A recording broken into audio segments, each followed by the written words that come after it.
दरम्यान मुंबई महापालिका निवडणुकीच्या तोंडावर शिंदेंच्या शिवसेनेत उघड नाराजी सत्र सुरू झालंय। पश्चिम उपनगरातल्या विभाग प्रमुखांच्या नियुक्तीविरोधात कालच नाराजीला तोंड फुटलं होतं आणि त्यानंतर आता दक्षिण मुंबईतल्या विभाग प्रमुखांच्या नियुक्तीविरोधात प्रचंड असंतोष उफाळून आलाय। शिवडी विधानसभेच्या विभाग प्रमुखपदी माजी नगरसेवक नाना अंबोले यांच्या नियुक्तीवर अनेक शाखा प्रमुख आणि पदाधिकारी नाराज आहेत।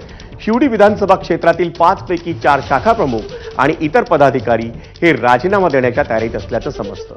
वेगळ्या पक्षात प्रवेश करताना दिलेल्या वचनांची पूर्तता होत नसल्याचा आरोप त्यापैकी अनेकांनी केलाय, तर आपल्यानंतर आलेल्यांना संधी दिल्यानं काहींनी नाराजी व्यक्त केली। या प्रकरणात सह्यांची मोहीम राबवून लवकरच पक्षाचे मुख्य नेता एकनाथ शिंदेंना एक पत्रही दिलं जाणार आहे।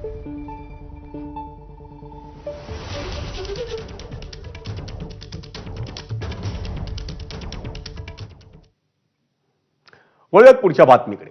द कपिल शर्मा शो मध्ये मुंबईचा उल्लेख हा सातत्यानं बॉम्बे असा होत असल्यानं मनसे चित्रपट सेनेचे अध्यक्ष